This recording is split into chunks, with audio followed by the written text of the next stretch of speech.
بسم اللہ الرحمن الرحیم۔ زندگی کے اتار چڑھاؤ سے گھبرانا نہیں ہے۔ کابل کے ایک پروفیسر کی کہانی ان کی زبانی۔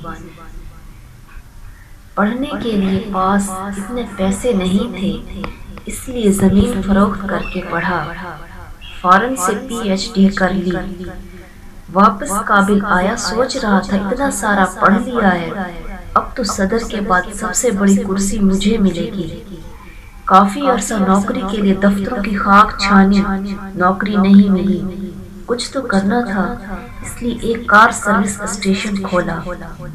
رشتہ داروں نے خوب مذاق اڑایا، مگر میں اپنے آپ کو اور گھر والوں کو تسلی دیتا رہا کہ سب بہتر ہو جائے گا۔ سروس اسٹیشن بہت خستہ حال تھا، شیشوں کے بجائے پلاسٹک کا سہارا لیا۔ کابل کی یخ بستہ اور تیز و تند ہوائیں آئے روز پلاسٹک اڑا لے جاتی اور مجھے ہر روز نئے پلاسٹک خریدنے پڑتے۔ چچا زاد بھائیوں کو میرے نئے کام سے کافی راحت محسوس ہوتی تھی۔ آئے روز خوبصورت کاریں لاتے اور مجھ سے دھلاتے تھے۔ اگرچہ میرے ساتھ اور بھی لوگ کام کرتے تھے، مگر ان کی کاریں ہمیشہ میں خود صاف کرتا تھا۔ سخت سردی کا موسم تھا، کابل کی یخ بستہ ہوائیں جسم کے آر پار گزرتی تھی۔ میں پلاسٹک والی کھڑکی سے باہر کا منظر دیکھ رہا تھا۔ چچا زاد آئے، گاڑی کھڑی کی اور صفائی کا کام۔ گاڑی اندر سے پوری طرح گوبر گھاس سے بھری پڑی تھی۔ خدا جانے، مگر میرا گمان یہ تھا کہ یہ انہوں نے خود ہی جان بوجھ کر گندگی کی ہے تاکہ میں صاف کروں اور وہ دیکھ کر سکون پائیں۔ میرے ساتھ کام کرنے والے گاڑی کی طرف لپکے، میں نے انہیں منع کیا۔ مطلب یہ تھا کہ اب چچا زاد بھائی ہے، وہ تو صرف اس لیے آئے ہیں کہ مجھے صفائی کرتے ہوئے دیکھیں۔ میں نے بھائی کو بٹھایا اور ان کے لیے چائے کا آرڈر دیا اور خود گاڑی کو واش کرنے لگا۔ کام بہت سخت تھا، میری آنکھیں بھر آئیں، مگر کام کرتا رہا اور ان کی گندی گاڑی صاف کی۔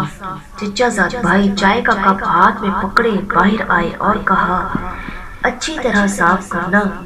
اگر سچ پوچھے تو بہت ہی کٹھن حالت تھی، مگر میں نہیں چاہتا تھا کہ بھائی کی امیدوں پر پانی پھیروں۔ کچھ دنوں بعد میں نے کار اچھی طرح دھوئی۔ کار کا مالک کافی مضطرب تھا۔ میں نے سوچا شاید گاڑی اچھی طرح صاف نہیں ہوئی ہے۔ میں نے پوچھا، بھائی کیا بات ہے، آپ اتنے پریشان کیوں؟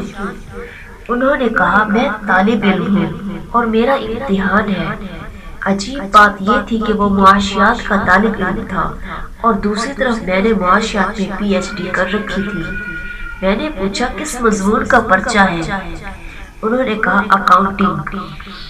میں نے کہا، تم سامنے اس روم میں جاؤ، میں آتا ہوں۔ میں نے انہیں 6 ماہ کا سبق 15 منٹ میں سمجھا دیا۔ کہا، وہ گاڑی آپ نے دھوئی؟ میں نے کہا، ہاں جی، زندگی ہے، کام تو کرنا ہے نا۔ میں نے انہیں اپنی پڑھائی کے بارے میں بتایا، وہ حیران۔ اب وہ ضد کرنے لگا کہ آپ کو میرے ساتھ چلنا ہوگا، ہماری یونیورسٹی کے VC میرے دوست ہیں، میں ان سے بات کرتا ہوں، وہ آپ کو ضرور نوکری دیں گے۔ میں ان کے ساتھ چلنے لگا تو انہوں نے میرے میلے کچیلے کپڑے دیکھ کر استفسار کیا، کیا اور کپڑے نہیں ہیں آپ کے پاس؟ میں نے کہا، نہیں، مجھے پتا ہے نوکری کسی نے دینی نہیں، یہ تو بس آپ ضد کر رہے ہیں، اس لیے تمہارے ساتھ جانے لگا ہوں۔ گیلے کپڑے زیب تن کیے ہوئے میں VC آفس کے ایک کونے میں کھڑا ہو گیا۔ آفس میں قیمتی فرنیچر رکھا ہوا تھا، مگر میرا دل نہیں کر رہا تھا کہ اس پر بیٹھوں۔ VC مجھے مستری سمجھا۔ میں نے ایک کپڑا لیا، صوفے پر رکھا اور بیٹھ گیا۔ طالب علم نے میری کہانی انہیں سنائی، انہوں نے تمسخرانہ نظروں سے مجھے گھورا۔ جان چھڑانے کی خاطر انہوں نے کہا، تم ڈیمو کے لیے تیاری کرو، ہم تمہیں کال کریں۔ میں نے کہا، میں ابھی بھی ڈیمو کے لیے تیار ہوں۔ انہیں میرا یہ انداز اچھا نہیں لگا، مگر پھر بھی انہوں نے فون اٹھایا، سب ٹیچرز کو اس کلاس روم میں بلاؤ، کہو ڈیمو ہے۔ انہوں نے مجھے ایک مارکر پکڑایا، میں نے 2 مارکر اور مانگے۔ کلاس پوری طرح بھری تھی۔ میں نے سلام کیا۔ میرے کپڑے دیکھ کر تمام طلبہ مسکرا رہے تھے۔ حکم ہوا آپ ڈیمو شروع کریں۔ میں نے کہا کس موضوع پر لیکچر دوں؟ کہا آپ کی مرضی۔ میں نے معاشیات کے 10 موضوعات بورڈ پر لکھے۔ میری خوبصورت لکھائی بورڈ پر کافی بھلی دکھائی دے رہی تھی۔ میں نے کہا اس میں کون سے موضوع پر بات کروں؟ انہوں نے دوسرے نمبر والا ٹاپک چنا۔ میں نے اس موضوع کو مزید کلاسیفائی کیا، پھر ان کی طرف دیکھ کر کہا اب ان میں کون سا موضوع ٹھیک رہے گا؟ پورا بورڈ بھر دیا۔ 2 ساتھ جوڑے ہوئے بورڈ بھر گئے۔ اچانک تالیاں بجنے لگی۔ میں نے مڑ کے پیچھے دیکھا، پوری کلاس کھڑی تھی اور تالیاں بجا رہی تھی، اور ان کے سامنے میں میلے کپڑوں میں کھڑا تھا۔ وی سی نے کہا ہاں بھائی بتاؤ کتنی تنخواہ لوگے؟ اور مجھے نوکری مل گئی۔ میں نے مشین کی طرح کام کیا۔ مہینے کے آخر میں مجھے یونیورسٹی بیسٹ ٹیچر کے ایوارڈ کے ساتھ اچھی خاصی تنخواہ ملی۔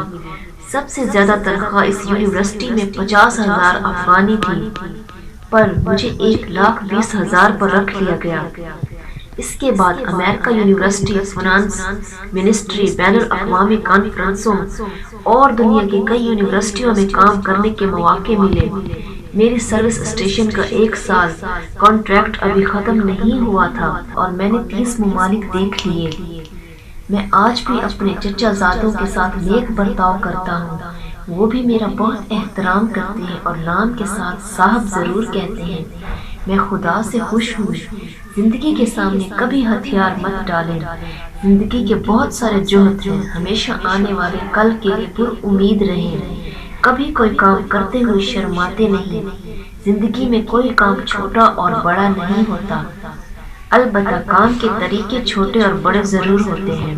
اگر کام چھوٹے بڑے ہوتے تو سرکار دو جہاں، فخر دو عالم حضرت محمد مصطفیٰ احمد مجتبیٰ صلی اللہ علیہ وآلہ وسلم کبھی اپنے مبارک ہاتھ سے بکریاں نہ چراتے، بکریوں کا دودھ نہ دوہتے اور خود جھاڑو صفائی نہ کرتے، اپنے کپڑوں میں پیوند نہ لگاتے، اپنا جوتا خود مرمت نہ کرتے۔